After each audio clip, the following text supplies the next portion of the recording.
નમસ્કાર વિદ્યાર્થી મિત્રો, સરસ્વતી કુમાર શાળા નંબર 1 માંથી હું શર્મિષ્ઠા ચાવડા ધોરણ 8 સામાજિક વિજ્ઞાનમાં પાઠ 14 ભાગ 1 ખંડ પરિચય આફ્રિકા અને એશિયા આજે આપણે શીખવાના છીએ, જેના મુદ્દા અને સારાંશ કંઈક આ રીતે આપેલા છે। ખંડની વાત કરીએ તો આપણને જમીન વિસ્તાર યાદ આવે અને જમીન વિસ્તાર એટલે કે તમે આ પૃથ્વીના ગોળા ઉપર, અહીં હું તમને આ ગોળો બતાવું છું, એમાં જુઓ કે આ પૃથ્વીના ગોળા ઉપર જે લીલો, પીળો, કેસરી, ગુલાબી એ બધો જે વિસ્તાર દર્શાવેલો છે એ છે મિત્રો આપણા ખંડો, એ છે આપણો જમીન વિસ્તાર। પૃથ્વી આખી ગોળ છે અને એ પૃથ્વી ઉપર કુલ 7 ખંડો આવેલા છે। એમાં તમે જુઓ, આ છે એશિયા, અહીંયા છે યુરોપ,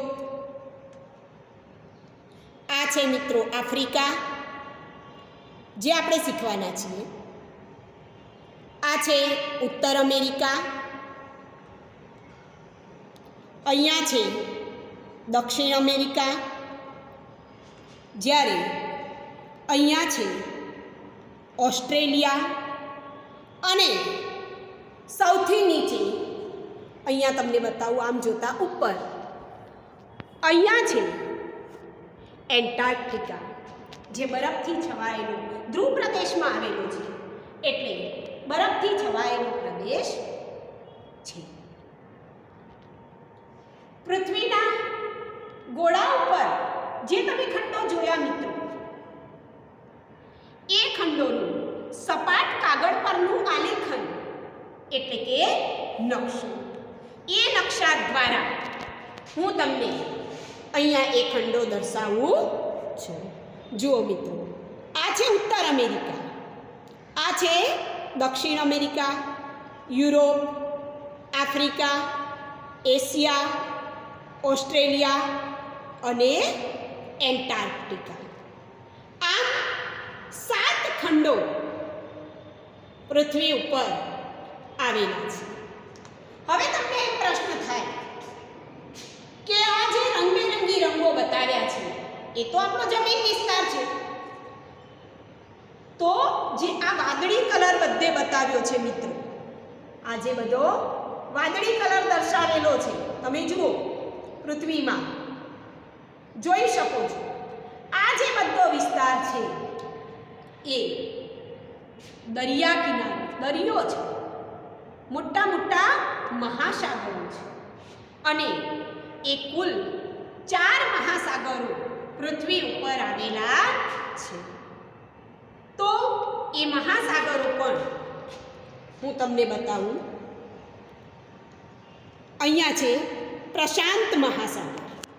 હવે જ્યારે એને આપણે આમ ગોળ વાળીએ છીએ, પૃથ્વી ગોળ છે બરાબર મિત્રો, તમે જુઓ આમ ગોળ વાળીએ તો આ મહાસાગરો અહીંયા એક થયા, એટલે આ જે પ્રશાંત મહાસાગર છે અહીંયા ભળે છે, એક જ છે, જેને આપણે ઉત્તર પ્રશાંત મહાસાગર તરીકે ઓળખીએ, અને જે દક્ષિણ અમેરિકાની નજીક આવેલું છે એને દક્ષિણ પ્રશાંત મહાસાગર તરીકે ઓળખીએ છીએ। જ્યારે આ જે બધો વિસ્તાર છે એ એટલાન્ટિક મહાસાગર છે, ઉત્તર એટલાન્ટિક મહાસાગર, દક્ષિણ એટલાન્ટિક મહાસાગર બરાબર। અહીંયા ઉપરનો આ જે વિસ્તાર છે એ આર્કેટિક મહાસાગર છે અને આ છે મિત્રો હિન્દ મહાસાગર, જે ભારતના, આ આપણું ભારત છે મિત્રો, એશિયા ખંડમાં આવેલું આપણું ભારત, એ ભારતના દક્ષિણ છેડે હિન્દ મહાસાગર આવેલો છે।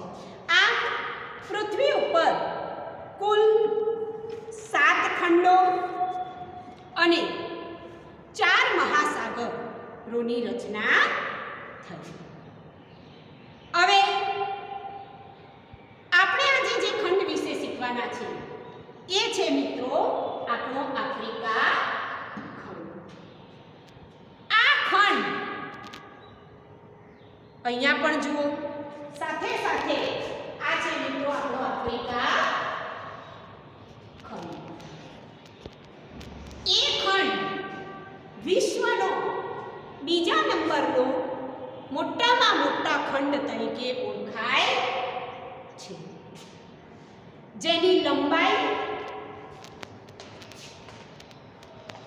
અને પહોળાઈ કંઈક 2:3 છે. વિષુવવૃત્તની અંદર 2:3 વિષુવવૃત્તની અંદર આવેલો છે. વિષુવવૃત્તના ઉત્તર ભાગમાં એ આવેલો છે. મોટા ભાગનો પ્રદેશ આ વહે છે વિષુવવૃત્ત. વિષુવવૃત્ત એટલે ઉષ્ણકટિબંધ પણ કહેવાય. તો એ ઉષ્ણકટિબંધની અંદર આવેલો છે. 18મી સદીની અંદર આ ખંડ મિત્રો અંધારિયા ખંડ તરીકે ઓળખાતો હતો.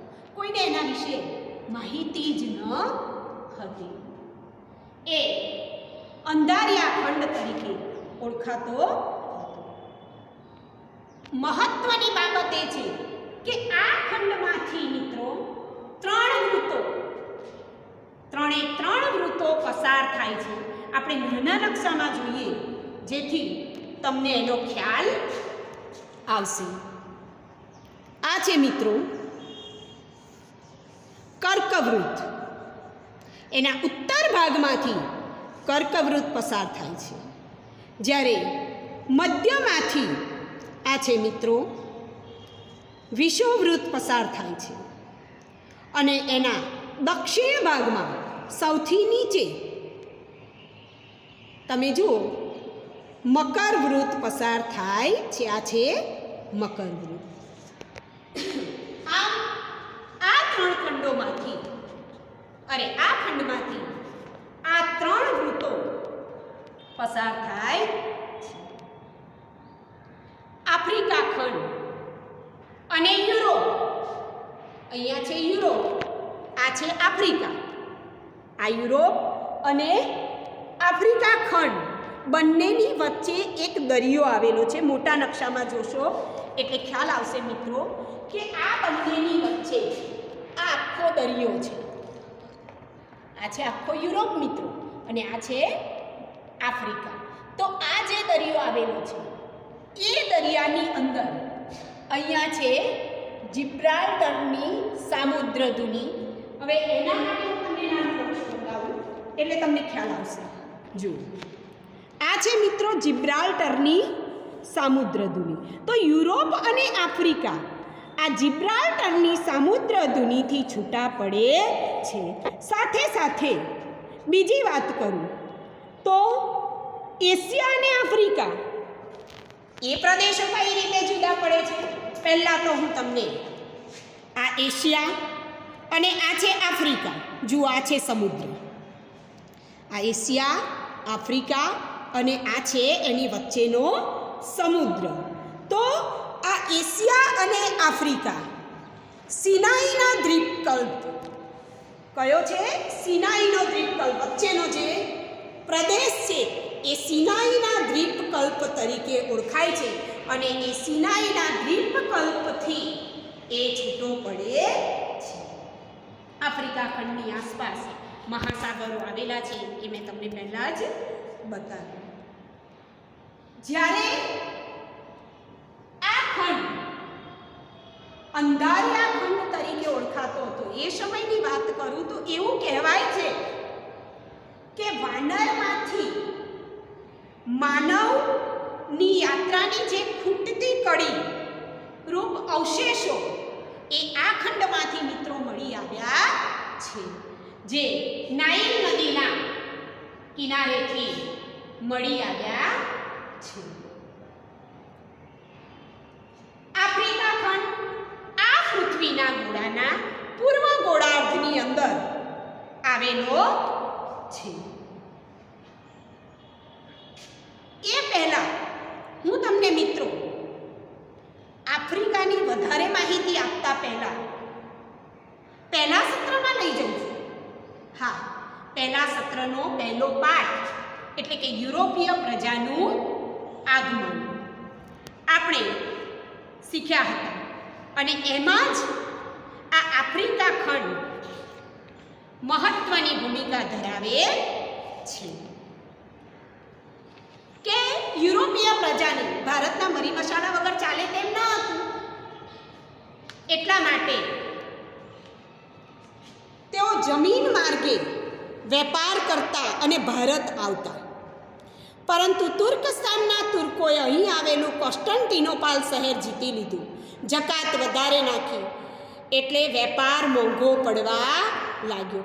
હવે આ યુરોપના દેશોને ભારતના મરી મસાલા વગર ચાલે તેમ ન હતું, માટે નવો જળમાર્ગ શોધવાની જરૂર પડી. હા, એ જ મુદ્દો મિત્રો, નવો જળમાર્ગ શોધવાની જરૂર પડી અને એ નવો જળમાર્ગ શોધવા માટે યુરોપથી ઘણા બધા સાહસિક નાવિકો આ આફ્રિકાના ફરતે એટલાન્ટિક મહાસાગરમાં પસાર થઈ અને ભારત આવવા લાગ્યા. જેમાં અમેરિગો વેસ્પોસી, કોલંબસ ઘણા બધા આવ્યા. જ્યારે બાર્થોલોમ્યુ ડાયસ 1493ની અંદર આવ્યો ત્યારે એણે આફ્રિકાના છેડે આવેલી આ કેપ હોપ ગુડ હોપ, આ જે ભૂશીર છે એ ભૂશીરની એણે શોધ કરી હતી. ત્યારબાદ વાસ્કો દ ગામા પણ આ આફ્રિકાની ગોળ ફરતે ચક્કર લગાવી 1498ની અંદર એટલાન્ટિક મહાસાગરમાંથી પસાર થઈ કેપ હોપ ગુડ હોપની ભૂશીર થઈ અને ભારતના કાલિકટ બંદરે ઉતર્યો હતો. આમ આપણે એ સમયે જેને નકશો દોર્યો હતો એમાં મેં તમને બતાવ્યું હતું. હવે એ આફ્રિકા ખંડ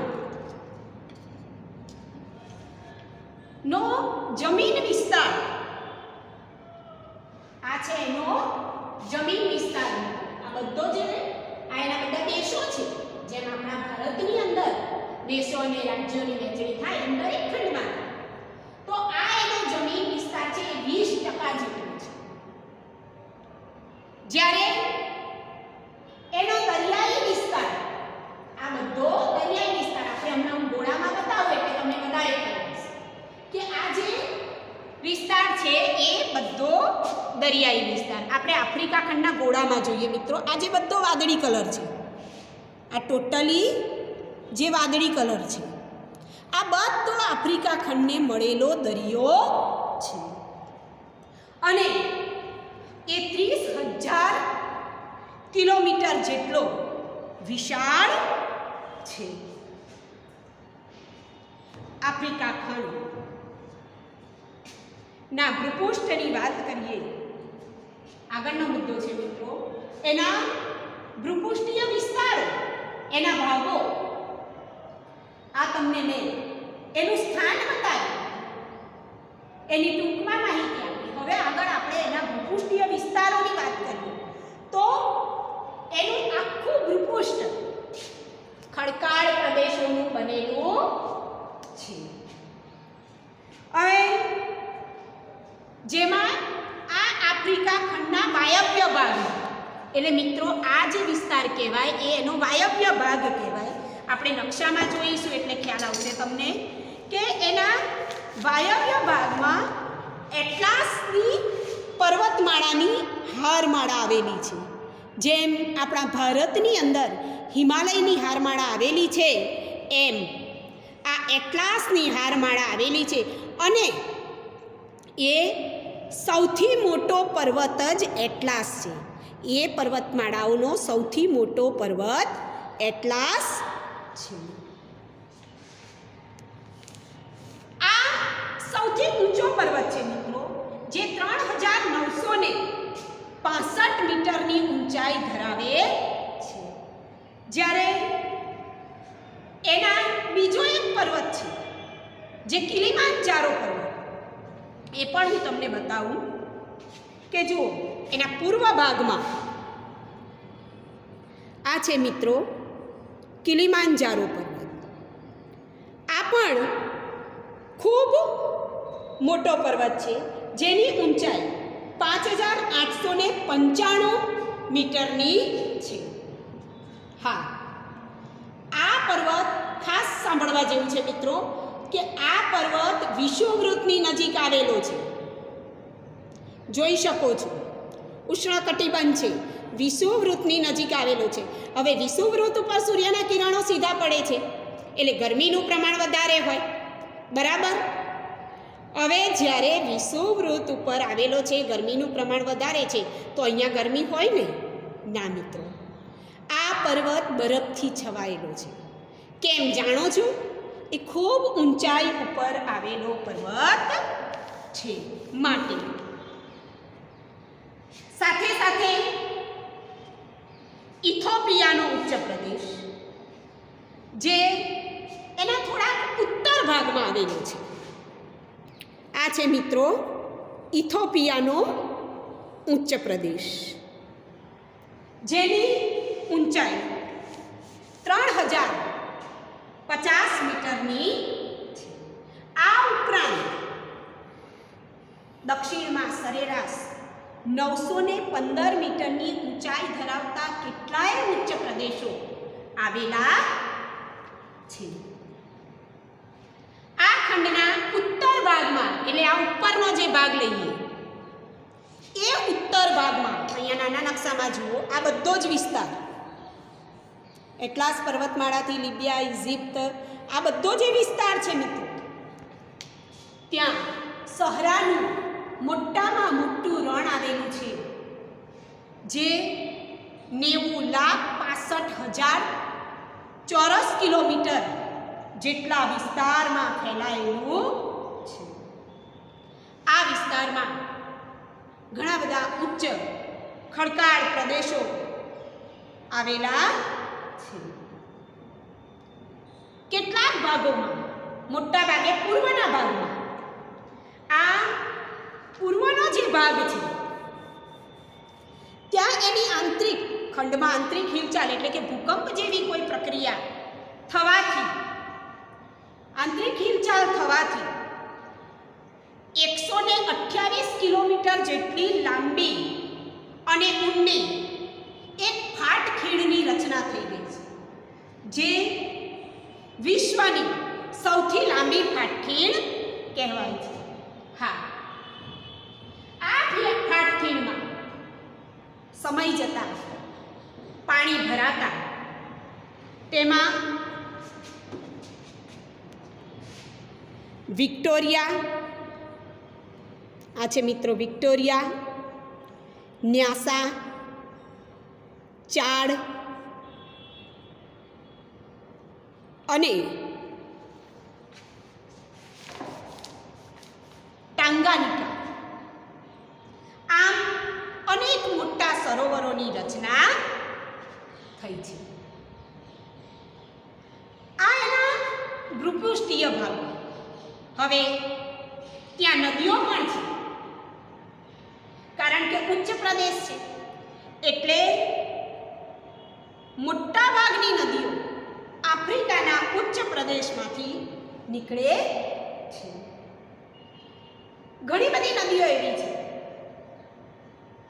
કે ઉચ્ચ પ્રદેશમાંથી નીકળે છે, પણ એ સમુદ્રને મળતી નથી, અને સમુદ્રને જે નદીઓ ન મળતી હોય એ નદીઓને અંતસ્થ નદીઓ તરીકે ઓળખવામાં આવે છે.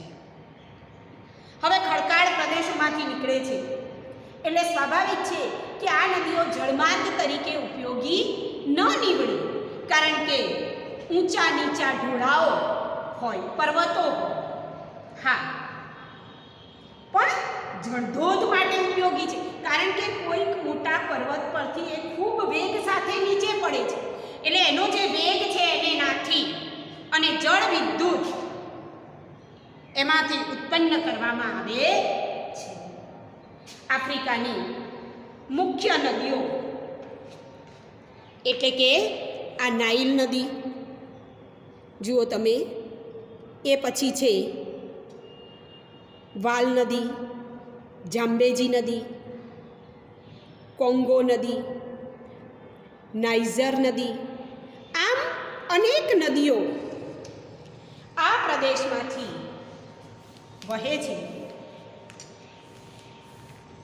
સાથે સાથે આપણે જોયું કે ન્યાસા, વિક્ટોરિયા અને રુડોલ્ફ ચાડ આ સરોવરો પણ અહીંયા જોવા મળે છે.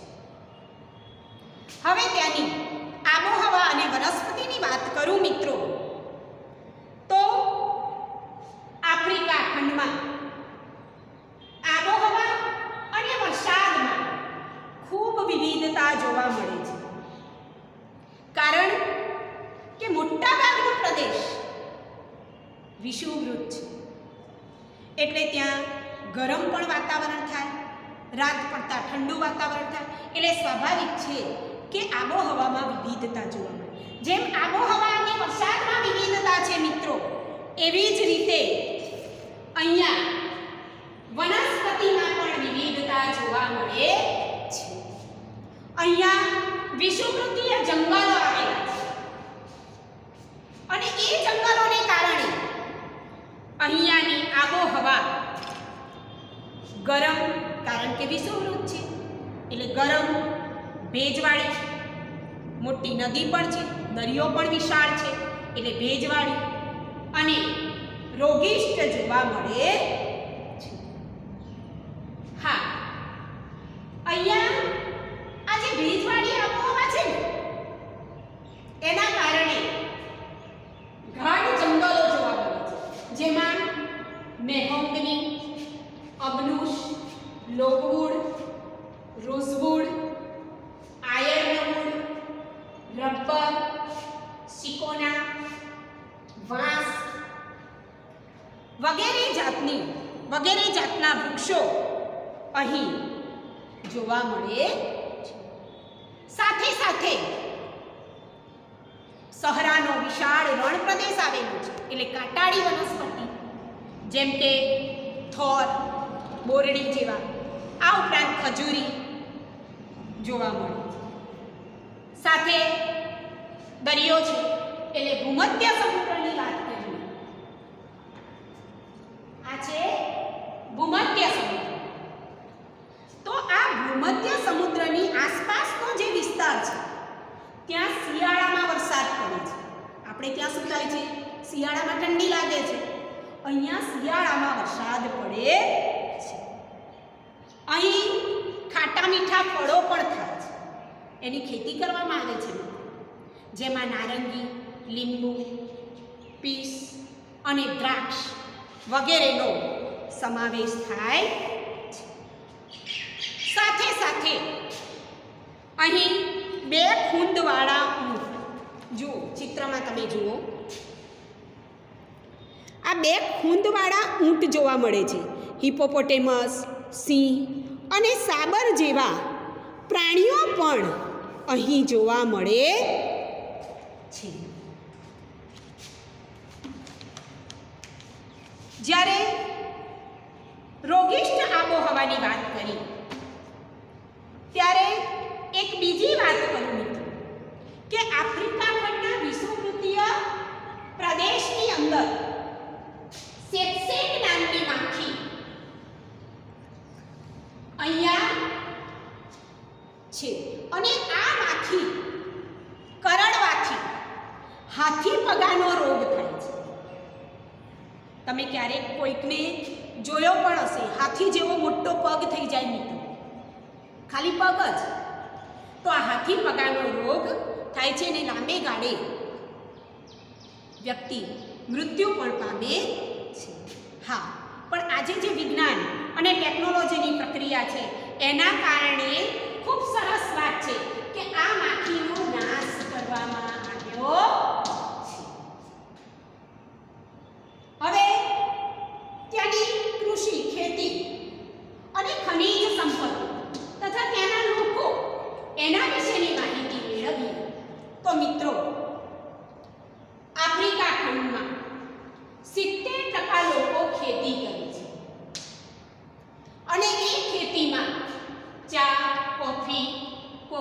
રબર, તમાકુ જેવી ખેતી કરે જેના પાકો લેવાય છે. પૂર્વ આફ્રિકામાં એટલે કે માલાગાસી એને મડાગાસ્કર અહીંયા ટાપુમાં બતાવેલું છે. આ છે મડાગાસ્કર જેને માલાગાસી પણ કહેવાય છે અને અહીંયા છે ઝંઝીબાર. હવે હું તમને નકશામાં બતાવું એટલે તમને ખ્યાલ આવશે. આ છે મિત્રો માલાગાસી અને આ છે મિત્રો ઝંઝીબાર. આ બંને ટાપુઓ ઉપર લવિંગ, કોફી અને ડાંગરની ખેતી કરવામાં આવે છે. ઝાંઝીબારને તો લવિંગના ટાપુ તરીકે પણ ઓળખવામાં આવે છે. આફ્રિકા ખંડમાં સોનું, હીરા, તાંબુ, યુરેનસ, મેંગેનીઝ જેવી ઘણી ખનિજો જોહાનિસબર્ગ અને ટ્રાન્સવાલ કે તમે જુઓ કે અહીંયા આવેલું આ જોહાનિસબર્ગ ત્યાંનું મોટું શહેર છે અને એની ઉપર ટ્રાન્સવાલ. આ જોહાનિસબર્ગમાં ખાસ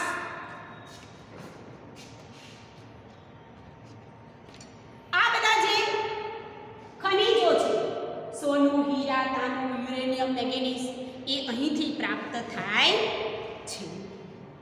જ્યારે ઇજિપ્ત અને લિબિયાની વાત કરું મિત્રો, અહીંયા બતાવું નકશામાં. આ છે ઇજિપ્ત અને આ છે લિબિયા. ઇજિપ્ત અને લિબિયા આ બે પ્રદેશો એવા છે મિત્રો કે ત્યાં ખનિજ તેલનું સૌથી વધારે ઉત્પાદન જોવા મળે છે. આફ્રિકાના જંગલોમાં ઝેર અને કોંગો નદીના કિનારે, તમને પહેલા પણ મેં કોંગો નદી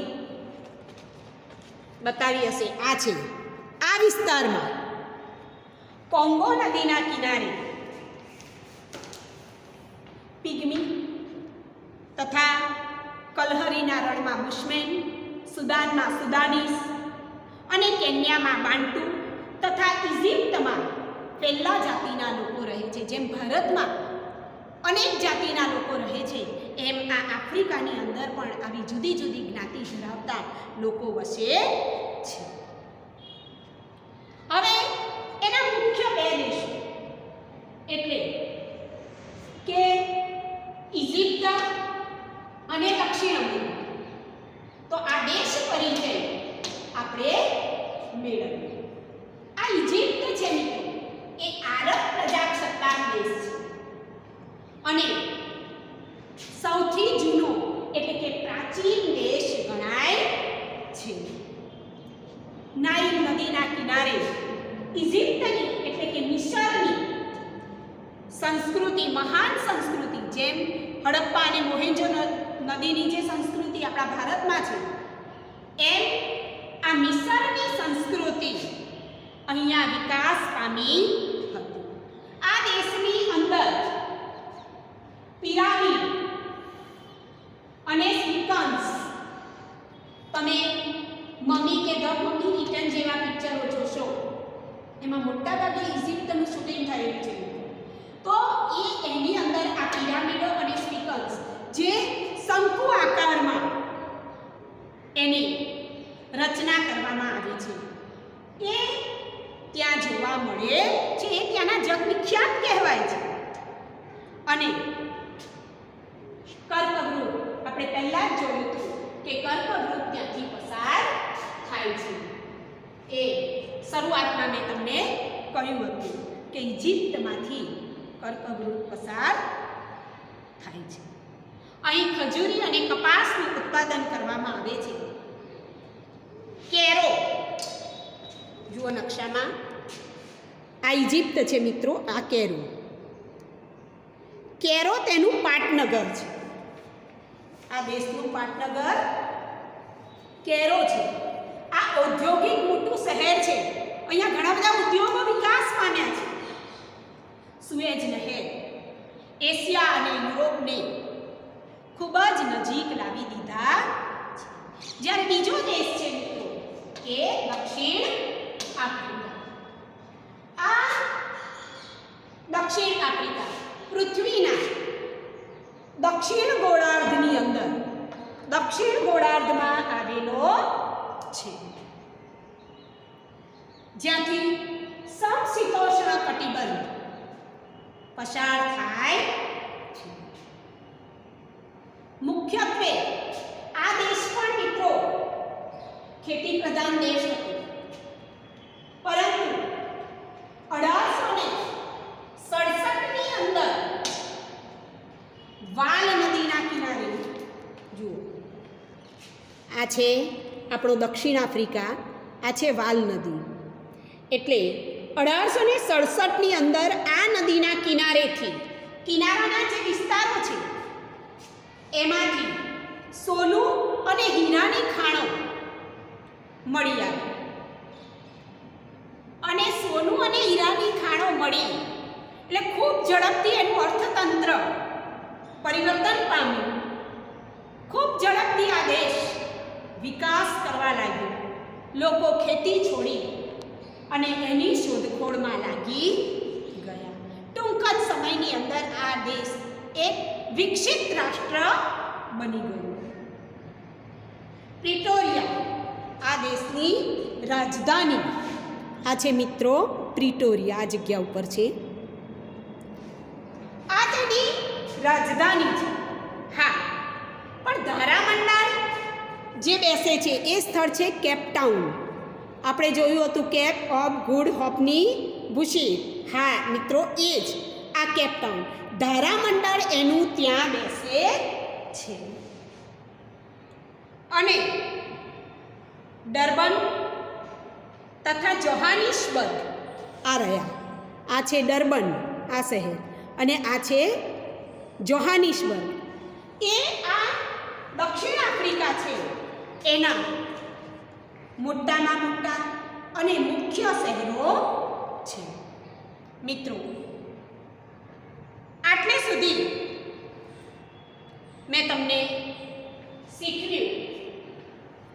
હજુ આપણે આગળનો પાઠ બાકી છે, ભાગ 2 શીખવાના છે.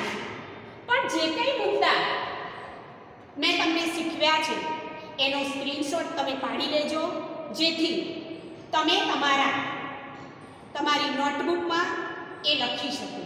અને આ વિડીયોના આધારે, આ જે કંઈ મુદ્દા છે એના આધારે મેં કેટલાક વધારાના પ્રશ્નો અહીં આપેલા છે, એ પ્રશ્નો તમે તમારી નોટબુકમાં લખજો. મુદ્દા અને પ્રશ્નો બંને છે એ તમારે લખવાના છે.